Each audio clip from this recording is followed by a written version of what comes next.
Hey guys, welcome back to the video. Welcome back to another tremendous story that we're going to talk about tonight. Guys, there is a hero in our community, actually two heroes, with a clan of heroes that walks along with them. And I want to give them a chance to tell their story tonight. So we're going to play this intro and I'm going to bring him on stage. And then we're going to have some highlights of this huge tree that fell on a stroke victim's house. And these are two men and their employees that really and truly deserve to be praised and bragged on. So stand by. I'll be right back with you. All right. 3, 2, 1.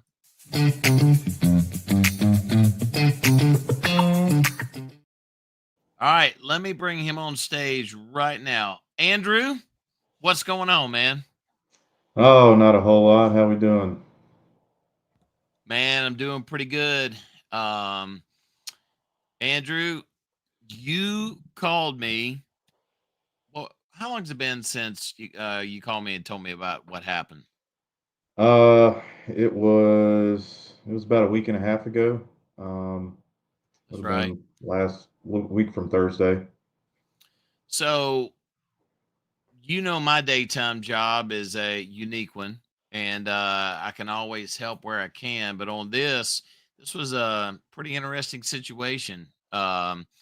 This tree, is it an understatement to say that it was ginormous? Not at all. It was definitely one of the bigger ones that we faced in the past few years. Yeah, and I'll tell you, man. Some people called me about it, and I went over there to check it out, even though it's outside of any parameters of what my daytime job deals with, based on the area in Mobile that it was sitting. So, but you know me, the nosy redhead still wanted to go see what was going on. So let's add this video to the stage to kind of give everybody a perspective of how big this was. So this right here, Andrew, when you first rolled up and you saw this, what crossed through your mind? Oh man, well, the first thing that I was thinking is, man, if this guy has insurance and I'm the first guy here, then it's gonna be a pretty big payday project right here. But Right. obviously, come to find out, he didn't have insurance. But yeah, it was probably the biggest one I've seen fall in the past year for sure. Yeah, it's I'll tell you, this was let's roll through this video. This was a whole lot of tree, man.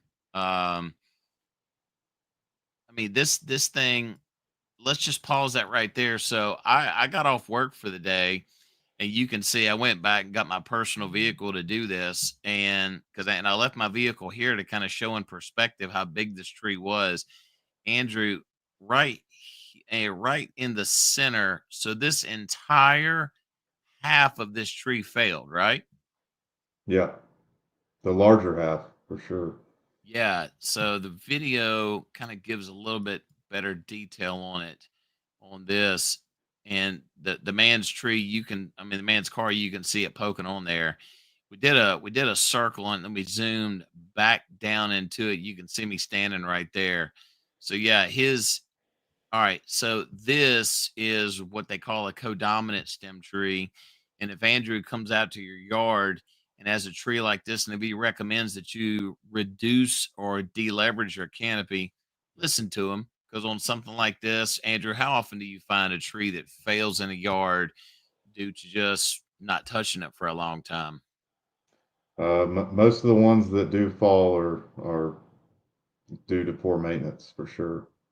Yeah, yeah, it's highly encouraged everybody that's watching to have your tree inspected at least once a year. Have your annual maintenance, your tree pruned in a cycle to where it could be. Andrew, what do you recommend? About a 3 to 5 year cycle, something like that. Yep, something around there. Let's keep this going on here. So this, I'm telling you, man, the car, it was just wild to see it. And this, just kind of zooming through here, this shows how big this tree was. I mean, you guys obviously took it down, and it literally engulfed. this man's entire house, right? Yeah. Oh yeah. The I would say the top of the canopy was over the back of his house, um, and the left side canopy was halfway into the neighbor's yard. So yeah, This it almost took up the entire lot when it fell. Yeah, so what was wild is the limbs that are going over the house. And if you look to the back right of the video where I paused it, some of those branches, what was even crazier is some of the side branches or the lateral branches on the tree. Would you say they were going 70, 80, 90 feet in the air? I mean, it was way up there. Yeah, yeah. That thing had a lot of weight, a lot really high up in the air. So that thing had a ton of leverage on it for sure. And I remember walking around with you just having a general tree nerd conversation of how are we going to approach this? How would you take the weight off of it? How did you start on it? Did you just start from the outside and work your way in? Yeah, so you saw Mack Chapman was with us, and he had his grapple saw crane working one side, and then I had one of my guys in the bucket truck on the other side. So uh, on these tree on house situations, the first step is to just get all the fluff out of there, everything that's not holding any kind of tension on it. And it actually working both sides on this one because we were afraid of it rolling in a specific direction that we didn't want it to. And so we were cutting on the right side with the bucket, and then Mac had his crane and one of his guys on the left side, and we used the crane to pretty much get all the excess weight that was over the top of the house, and that was the first course of action. Actually, one of the neighbors got somebody to come over there, and it looked like they had a track hoe or something, and started breaking limbs off of it to clear their driveway, and it shifted. So that was one of the Wow. primary reasons that we wanted to get over there sooner than later, so that you know family members or friends, or they might just call up somebody that's got some piece of equipment and thinks that they can just take a stab at something like this. But we're glad that they did minimal excess damage. Yeah, I can tell you this, man. I've been in this industry 20 years, and it definitely takes specialized equipment, knowledge, and every tree is a puzzle that you have to literally solve and take it one step at a time. Because if you go too much too quick, and especially Andrew, if you have the wrong equipment, which you guys had outstanding equipment out there for taking that tree down, it could really turn into disaster, right? Oh yeah, absolutely. And that it's funny you call it a puzzle, because that's usually what we call it on when there's especially with a tree on a house. A normal standing takedown, we do those every day, and we've just about seen every scenario that you could see with that. If there's not really one that's healthy and growing in the ground that we won't do, or try to do. But when there's one on a house, you have different pressure points, and it's definitely a different puzzle. It's a new challenge, and it makes it a little bit more interesting for the mind to really go in there and be able to tackle something like that. Do you remember this segment of the tree? I think we talked about this for 15 minutes. What scenarios, what happened if you cut what legs off of it? What was the final decision that you made on this portion of the tree, which is obviously that's the house facing out? Tell me more about your decision on that. So we cut this bottom leader off. We got that weight off of there, and then we had my skid steer and Mac's skid steer up under it to help support it, and Yeah. then Mac made a final critical pick with the crane, and we made that pick because we noticed that the skids were actually able to move that section, which we estimate probably about 18, anywhere between 18 to 25,000 pounds on that last section. And so he took that critical pick, which was off the left corner of the house, and we knew that we had it under its own weight. or had the weight supported with our skids, and that the base of it actually held a lot more of the weight than we expected. Uh, Ah, so okay.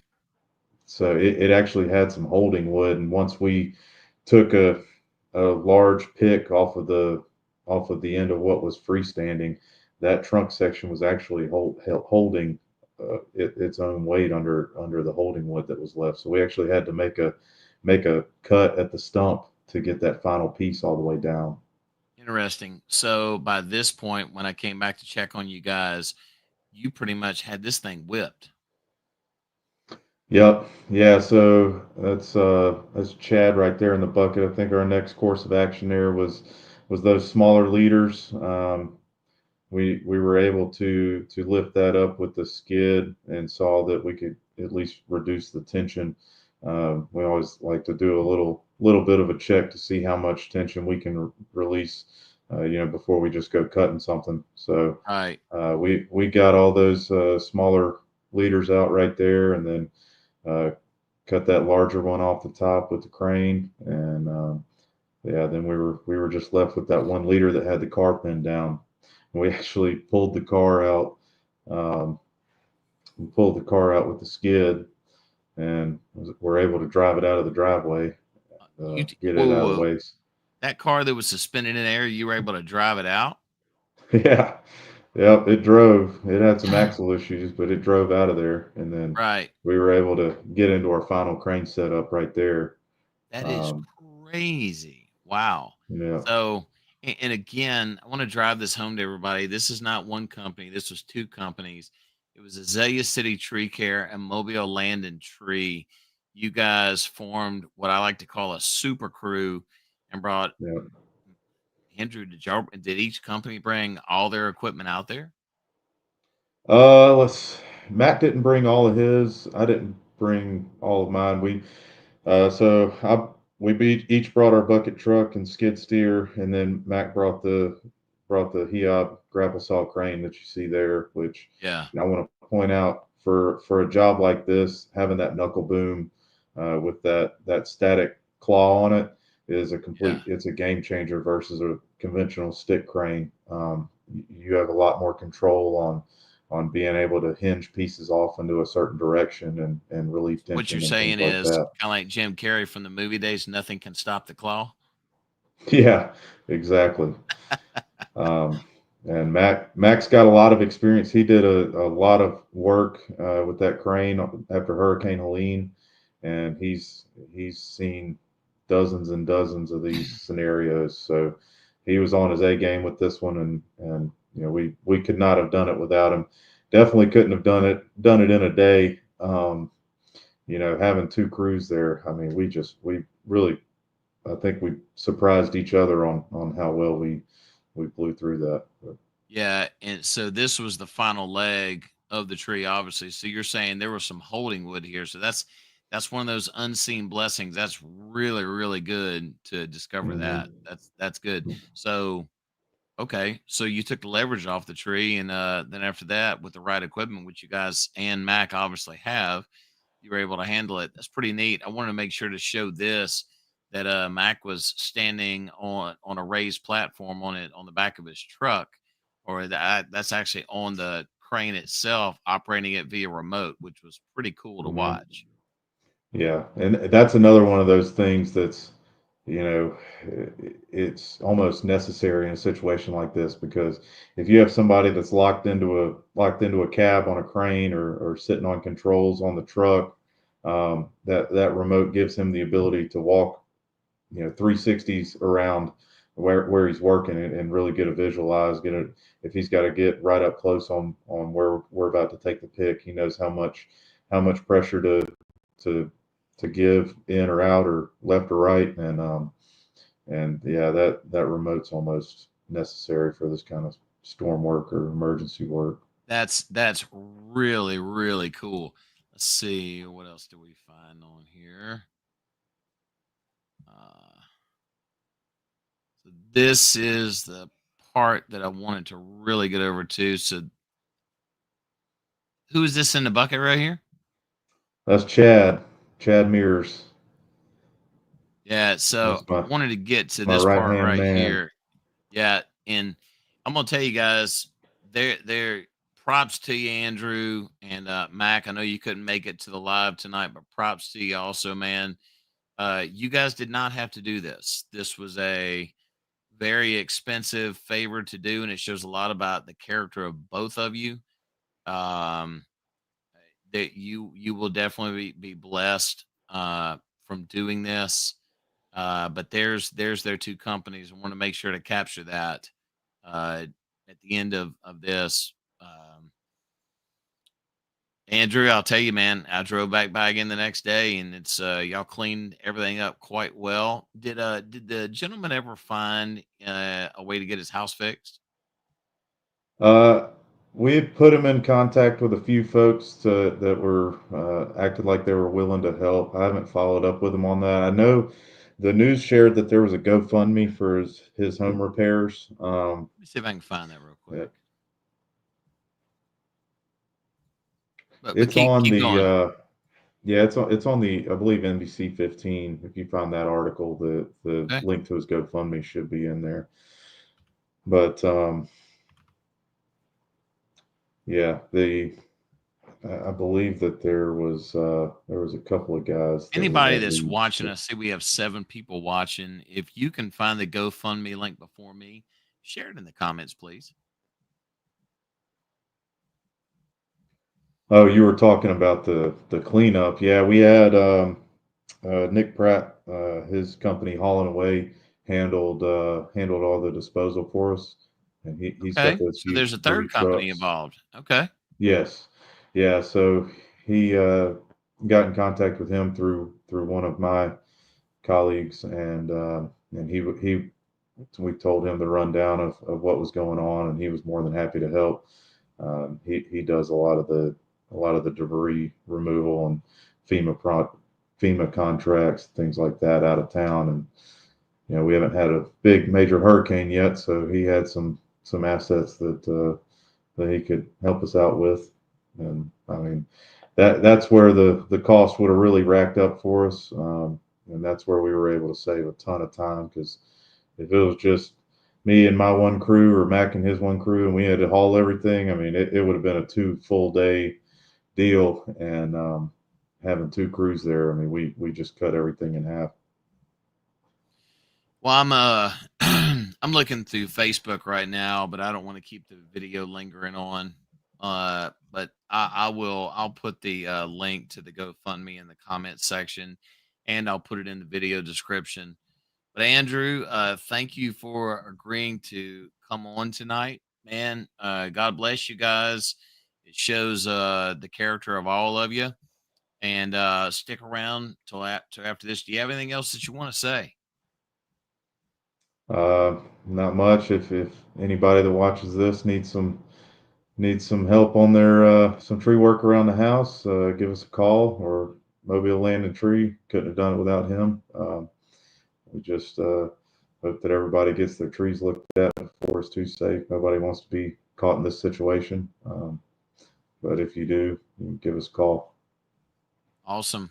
And coming up, guys, we're going to talk about proper tree architecture, making sure your trees are safe for a storm. And but Andrew, thank you, and stick around till after the show, and that'll do it. All right, guys, All right. thank you for watching, and I'll see you in the next video.